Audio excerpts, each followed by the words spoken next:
Good morning, everyone. Thank you guys so much for attending. My name is Jeffrey Lampkin. I'm the Public Information Officer for the Richland County Coroner's Office. Madam Coroner Naida Rutherford will be speaking this morning, giving updates on the investigation into the twins' death, deceased that took place. Joining us on platform today, we have Deputy Coroner Nikki, Chief Deputy Ovita, Deputy Chief Harry, and Deputy Chief Anjo. At this time, Madam Coroner Naida Rutherford.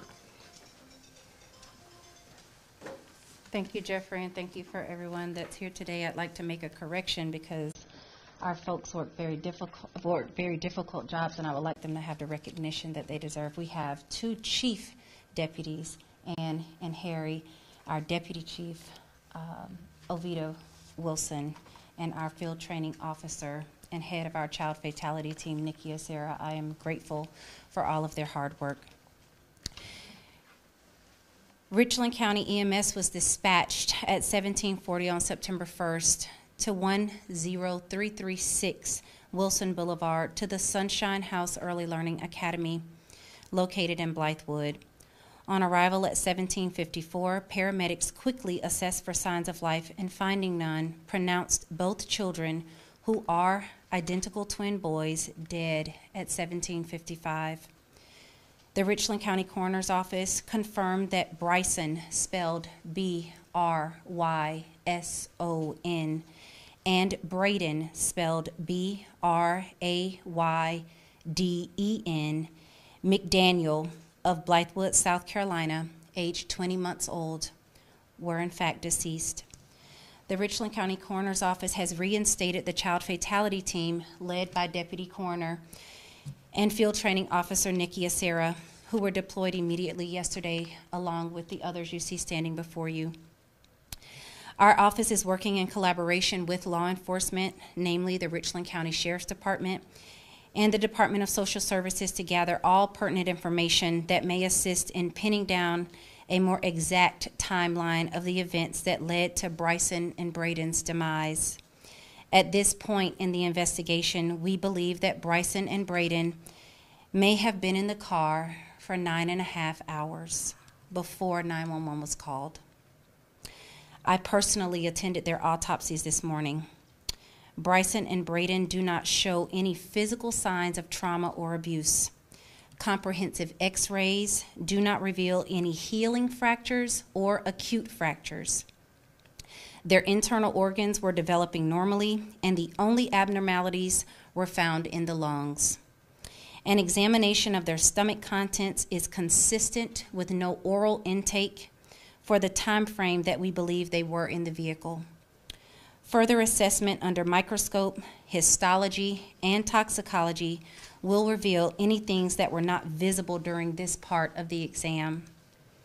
In addition, blood, vitreous humor, which comes from the eye, and urine will be sent to SLED and NMS laboratories for further examination. Examination of the body fluids will confirm or rule out any chemicals, toxins, illicit drugs, or over-the-counter medications that may have contributed to their death. The cause of death at this time will be listed as pending further studies, but it is probable that their deaths were due to hyperthermia. We will not know for certain until all of the investigation is complete. We will not announce manner of death until we have gathered all of the information. I would like to say at this time, with the evidence that we have, we do not believe the Sunshine Academy staff was involved or is complicit in any way in the deaths of Bryson and Brayden McDaniel. In terms of any criminal charges, law enforcement, namely the Richland County Sheriff's Department, will have to speak to that. On behalf of the Richland County Coroner's Office, I will say this: in God we trust, and everyone else we vet. Child deaths are difficult for everyone, but we must seek answers to the questions that we have before us. We must rule out any foul play, and the tests that I listed above will be able to help us do that along with the autopsy. At this time, Bryson and Brayden seem to be well taken care of by their family. If this is an unfortunate accident, we pray that the family will one day find peace. If this was indeed a criminal act, we pray and we will help seek justice. I'll take your questions at this time. Do you know whose car they were found in, who the owner is, or whoever the driver was? The family's car. Well, how do they come to that location? Is there a sibling that goes, or some family member employed there? How do they arrive at that location, or what's the relationship with the sunshine? Thank you for your question. The children were enrolled there as students. Did you guys locate the parents of these babies? Yes, we have spoken with the family. They have spoken with law enforcement. And again, any criminal charges that would be potentially filed would come from the Sheriff's Department, not from the Coroner's Office. So I would kindly ask that you refer your questions to them for that. But thank you for your question. How many types of cases like this a year do you see? In terms of children being left in a vehicle, this is our first one this year. So I don't think this is something that we will see often, but it does happen. There are cases across the country where you just get into a routine and somehow children are left in a vehicle, or maybe you weren't the parent that was dropping kids off and that's not a part of your routine and you forget. So we can't speak to how or why the children were left in the vehicle for so long.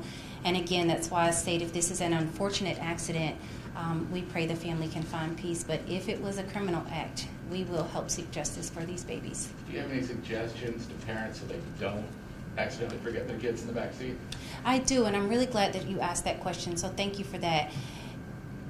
It is difficult being a parent, especially in the midst of a pandemic.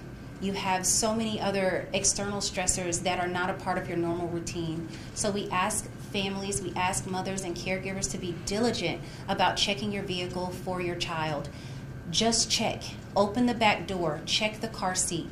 A lot of, especially children this age, like Bryson and Brayden, they're rear facing. So you may not notice that they're in the vehicle when you get out. So we just ask that parents be diligent, check the back seat, check to make sure that if you send a bag in with your child, is the bag still in the car? Is the child still in the car? So that's what we're asking families for right now, to just be diligent about it. Put a reminder in your phone.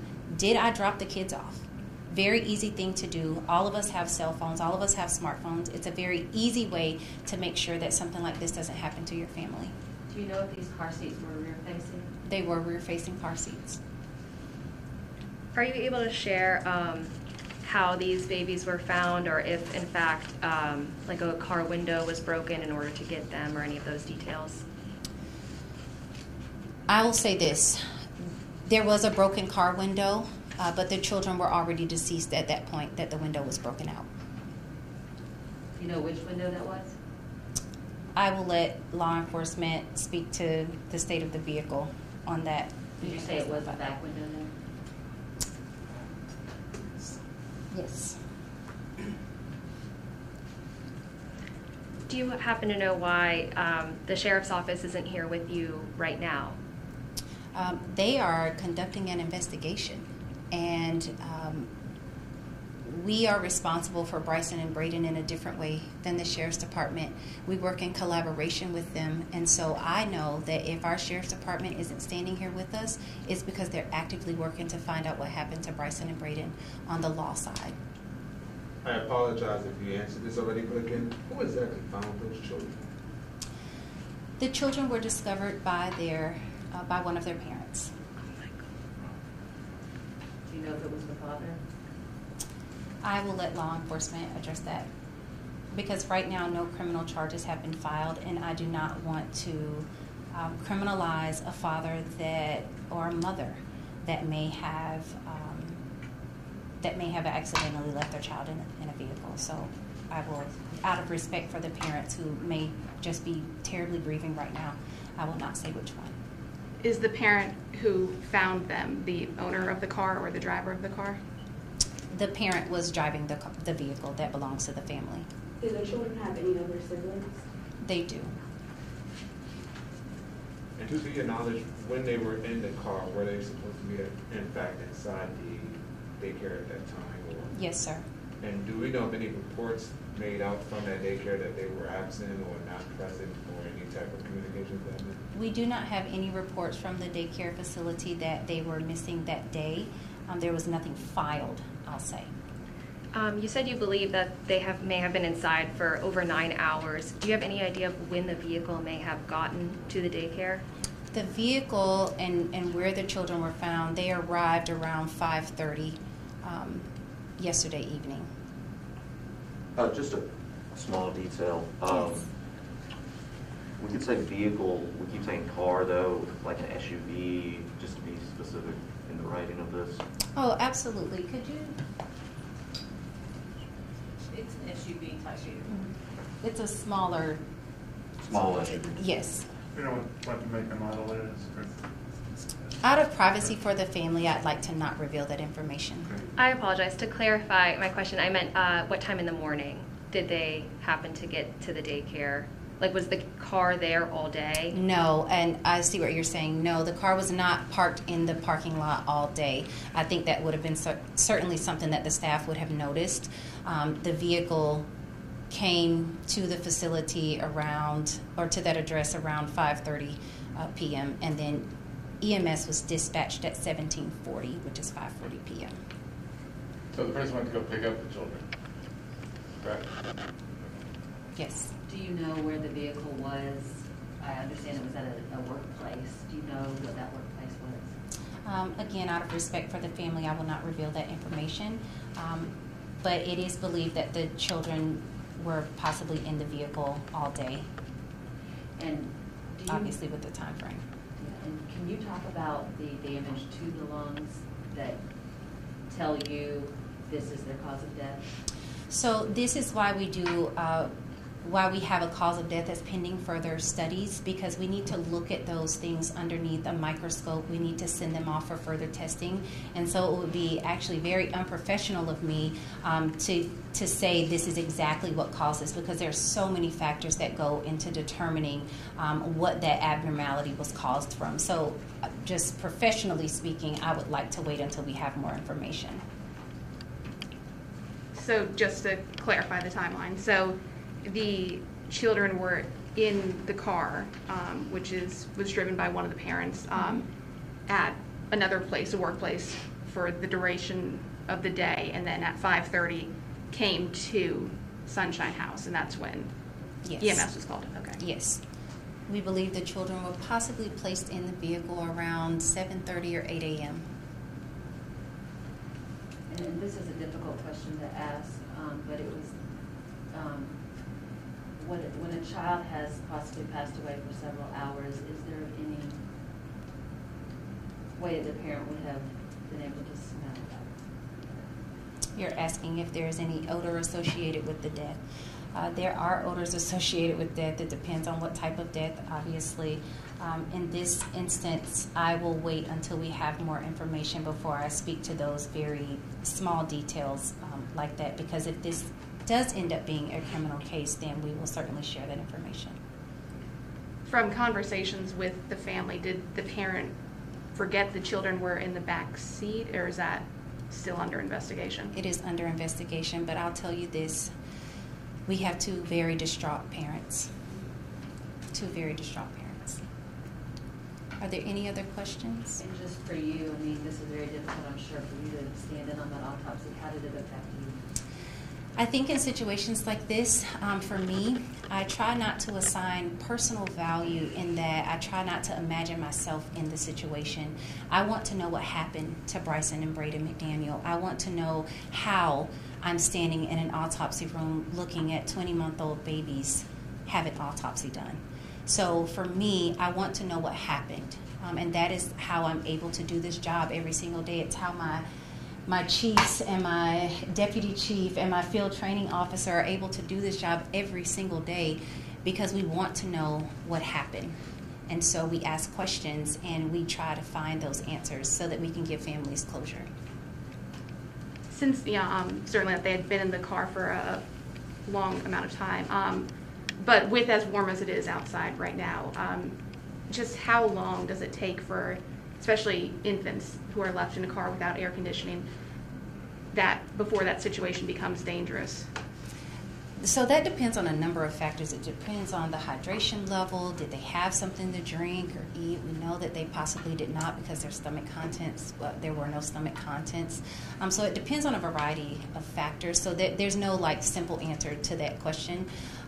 But if you think about a small dog who's left inside of a vehicle, it only takes a matter of hours. So this was not this didn't happen suddenly, and I think that's the part that's most upsetting, is that that these children may have suffered some, and that's the part that breaks your heart.